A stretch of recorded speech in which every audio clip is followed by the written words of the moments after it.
Dalam pengadaan barang dan jasa pemerintah, transparansi dan akuntabilitas merupakan prinsip utama. Namun dalam praktiknya, proses ini masih memiliki celah yang dapat dimanfaatkan untuk kepentingan tertentu. Melalui audit investigatif, kami mengkaji dugaan penyimpangan dalam pengadaan alat MRI CT scan di RSUD Kabupaten Venesia. Kami adalah tim audit investigatif Exoma yang terdiri dari Sabik Almas Maafi, Agrina Aulia Putri, Kesha Meka Fatima. Pengadaan alat kesehatan merupakan bagian penting dalam mendukung pelayanan publik, khususnya dalam meningkatkan kualitas diagnosis medis. Namun, dalam kasus ini, kami mengidentifikasi adanya indikasi penyimpangan yang terjadi sejak tahap awal proses pengadaan. Pada tahap perencanaan, terdapat dugaan pendekatan antara pihak RSUD dengan pihak legislatif. Dalam proses pengusulan anggaran senilai 24,95 miliar rupiah. Hal ini berpotensi menimbulkan konflik kepentingan. Selanjutnya, pada tahap penyusunan spesifikasi teknis dan harga perkiraan sendiri atau HPS, ditemukan indikasi bahwa penyusunan tidak dilakukan secara independen dan cenderung mengarah pada penyedia tertentu. Selain itu, permintaan penawaran harga dilakukan sebelum proses pelangganan dimulai yang berpotensi memengaruhi kewajaran nilai HPS. Pada tahap lelangan, dokumen dari salah satu peserta yang diragukan keabsahannya tetap diloloskan, yang mengindikasikan adanya intervensi dalam proses evaluasi. Setelah penetapan pemenang, kontrak ditandatangani dan barang dikirimkan ke RSUD. Namun, pada saat penerimaan, alat diterima tanpa dilakukan pengujian teknis yang memadai. Akibatnya, dalam waktu kurang dari 3 bulan, alat mengalami kerusakan dan tidak dapat digunakan sehingga setelah kami investigasi, terdapat kerugian negara sebesar 9,92 miliar rupiah. Berdasarkan analisis investigatif, kami menyimpulkan bahwa penyimpangan dalam kasus ini bersifat sistematis. Dalam dugaan 5W 1H. Apa bentuk penyimpangannya? Penyimpangan terjadi dalam bentuk persengkongkolan pengadaan, manipulasi proses tender, serta dugaan penerimaan gratifikasi. Siapa pihak yang terlibat? Pihak yang terlibat meliputi pejabat internal RSUD, panitia pengadaan, serta pihak penyedia barang. Di mana penyimpangan terjadi? Penyimpangan terjadi dalam proses pengadaan alat MRI CT scan di RSUD Kabupaten Venesia, termasuk dalam sistem pelelangan elektronik. Kapan penyimpangan berlangsung? Penyimpangan berlangsung sejak tahap perencanaan pada akhir tahun anggaran sebelumnya hingga tahap penerimaan barang. Kenapa ini bisa terjadi? Penyebab utama meliputi konflik kepentingan, motif keuntungan, finansial, lemahnya pengawasan, serta kurangnya kompetensi teknis. Bagaimana penyimpangan tersebut dilakukan?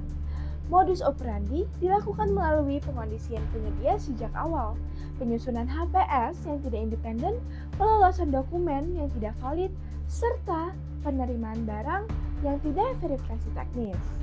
Berapa banyak yang terindikasi?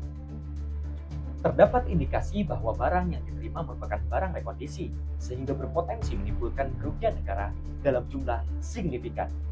Dengan demikian, pola ini menunjukkan adanya penyimpangan yang terstruktur dan tidak terjadi secara kebetulan, melainkan melalui proses yang dirancang sejak awal.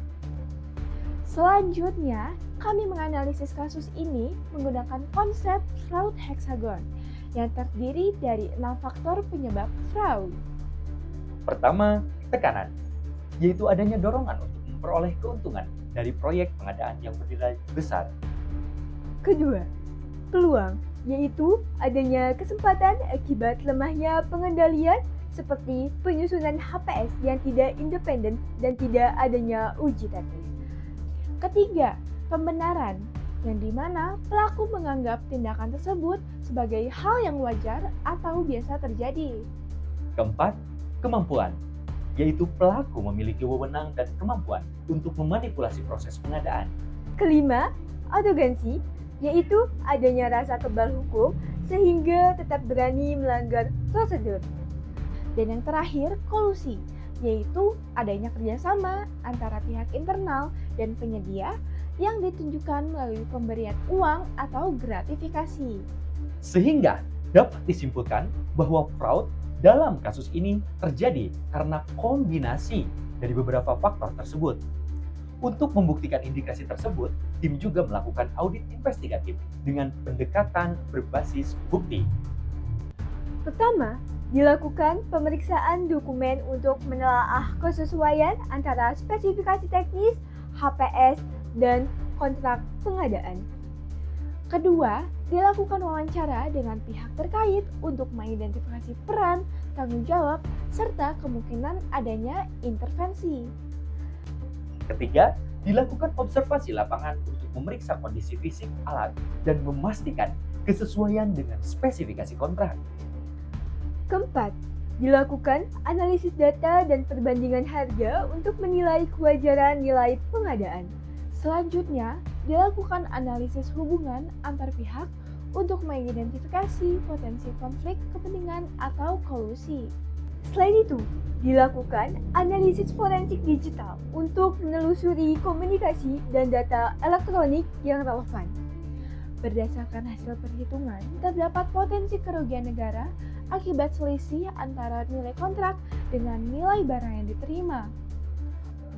Kerugian ini menunjukkan bahwa negara telah melakukan pembayaran atas barang yang tidak sesuai spesifikasi dan tidak memberikan manfaat yang optimal.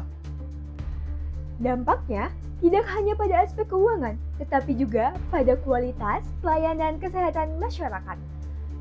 Oleh karena itu, diperlukan penguatan pengendalian internal, peningkatan transparansi dalam pengadaan, serta pelaksanaan pengujian teknis yang lebih ketat.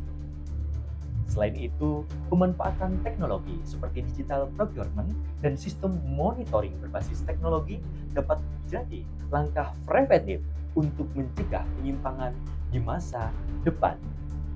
Sebagai auditor investigatif, kami tidak hanya mengidentifikasi penyimpangan, tetapi juga memastikan akuntabilitas dalam setiap proses pengadaan.